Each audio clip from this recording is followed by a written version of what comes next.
Assalamualaikum warahmatullahi wabarakatuh.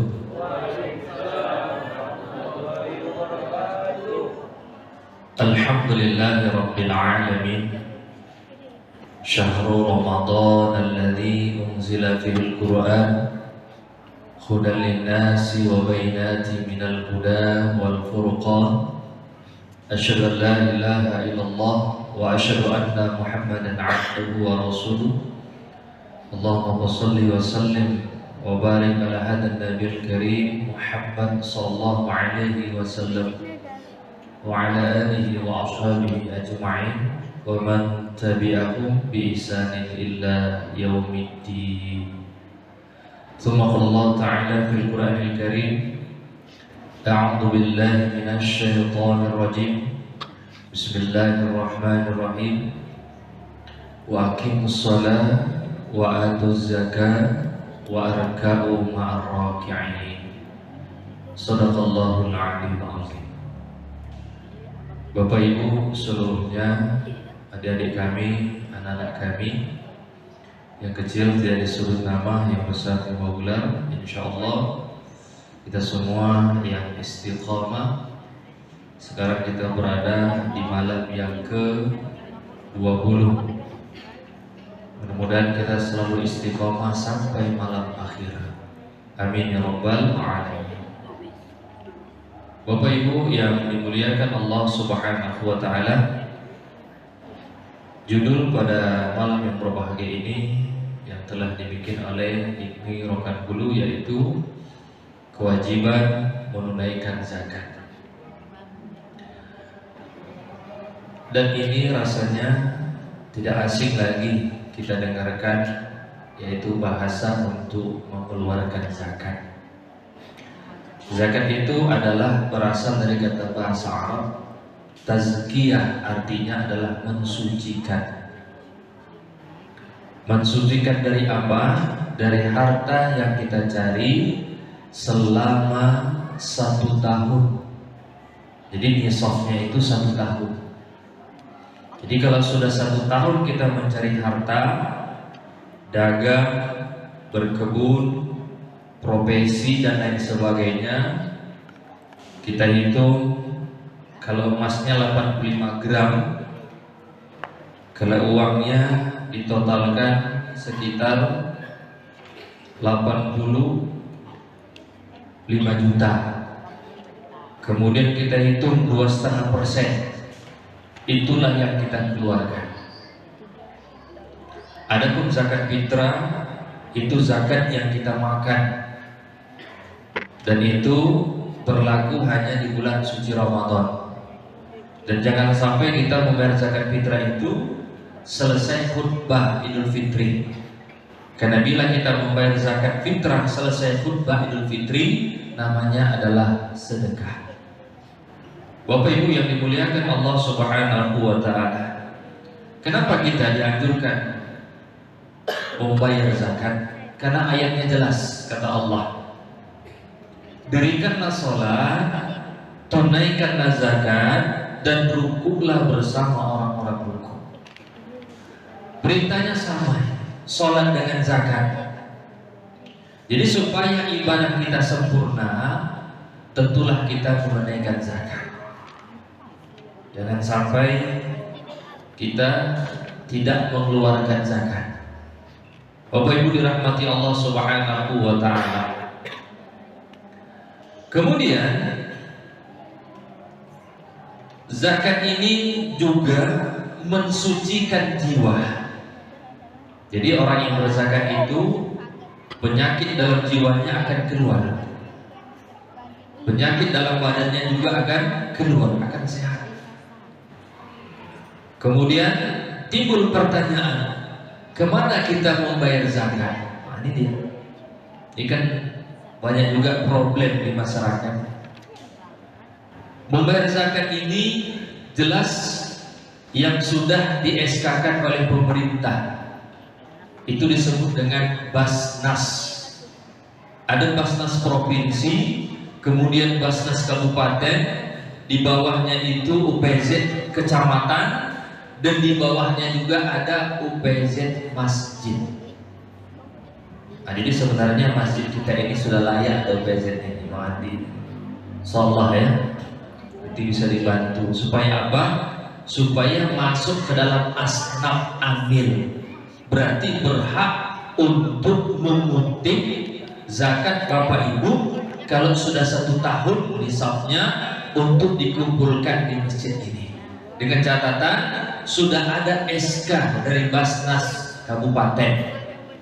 Alhamdulillah kalau di Batu ini sudah ada beberapa masjid ya, seperti Masjid Al-Ghufran, Masjid Raya yang strategis tempatnya. Ya. Bapak Ibu dirahmati Allah Subhanahu wa taala. Kemudian pentingnya zakat ini di zaman Nabi Muhammad SAW, maka turun ayat khudz min amwalihim, ambil harta mereka, shadaqatan tutahhiruhum wa tuzakkihim.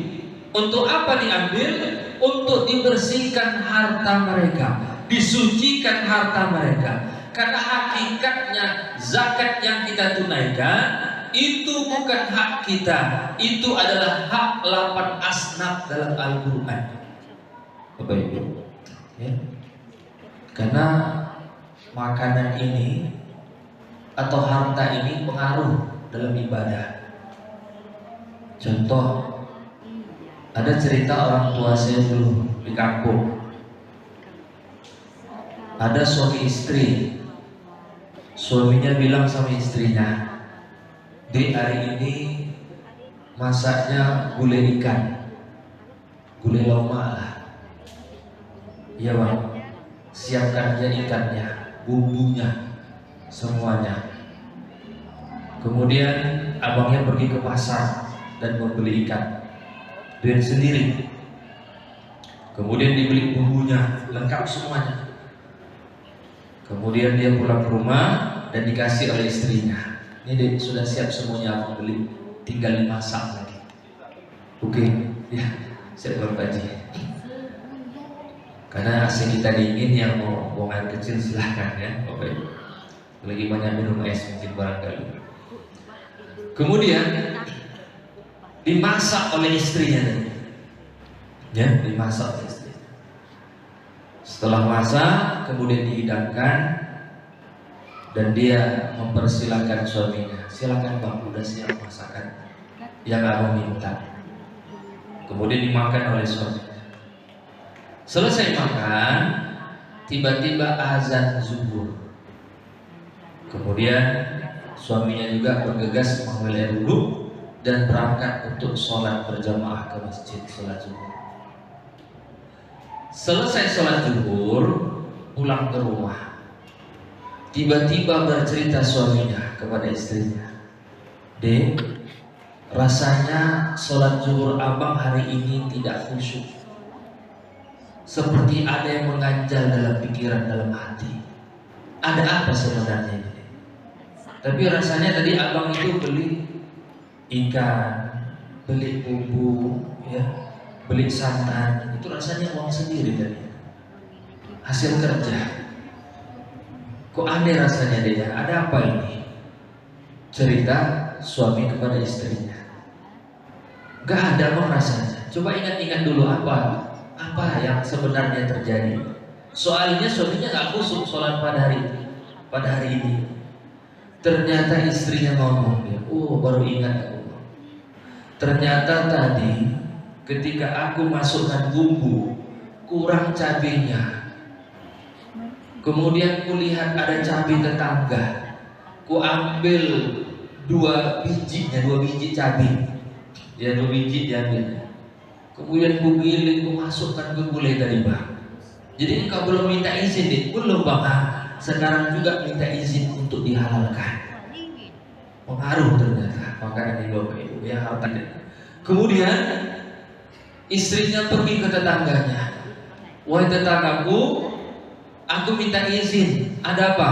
Tadi ku ambil 2 biji cabai untuk tambah bumbu masakan di rumah. Karena kata suamiku, aku ingin dihalalkan." "Tidak apa-apa, sudah ku halalkan." kemudian tak lama azan asar, kemudian suaminya mengambil air wudhu, kemudian sholat ke masjid. Selesai sholat ke masjid, dia pulang ke rumah. Apa kata istrinya? Alhamdulillah deh, sholat asar hari ini rasanya bahagia dan khusyuk. Ini maknanya Bapak Ibu. Ya, apa artinya? Ternyata makanan yang kita makan itu pengaruh dalam ibadah kita. Pencarian kita cari itu pengaruh dalam ibadah kita, diterima oleh Allah Subhanahu wa Ta'ala. Jiwa kita tidak bersih, ya. Bapak Ibu dirahmati Allah Subhanahu wa Ta'ala, itu masih 2 biji cabai, belum lagi pertamax jadi pertalite ya. Itulah contohnya ibarat, ya. Nauzubillah.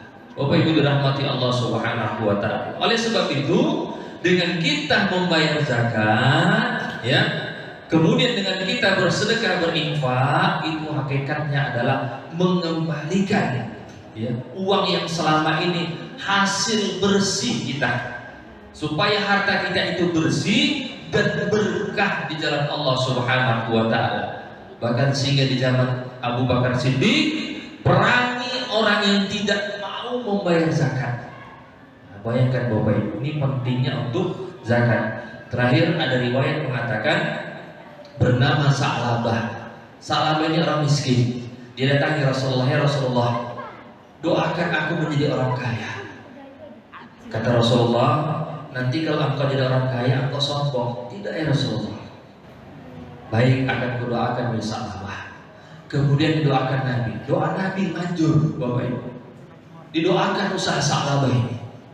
Akhirnya doa Rasulullah terkabul. Usaha sedikit demi sedikit, lama-lama banyak usahanya. Akhirnya Sa'labah menjadi orang kaya. Saudara, datanglah perintah untuk menunaikan zakat.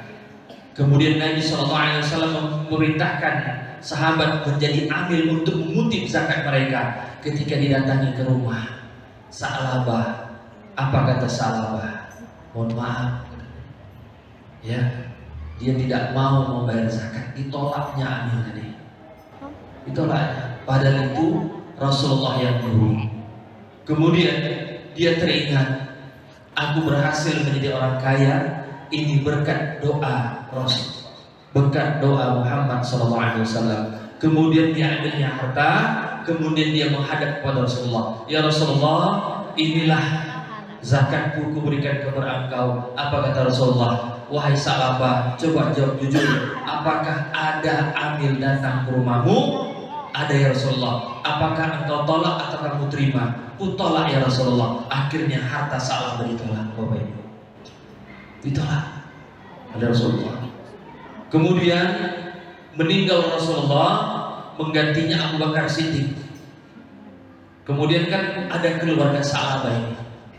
Kemudian membayar zakat lagi keluarga Sa'labah ini kepada Abu Bakar Siddiq. Wahai Abu Bakar Siddiq, ini zakat saya. Apa kata Abu Bakar Siddiq? Apakah dulu Rasulullah menerima zakat ayahmu? Tidak, mohon maaf, bisa menerimanya. Bayangkan Bapak Ibu, di zaman Nabi tidak diterima zakat Sa'labah. Di zaman Abu Bakar juga keluarganya zakat tidak diterima.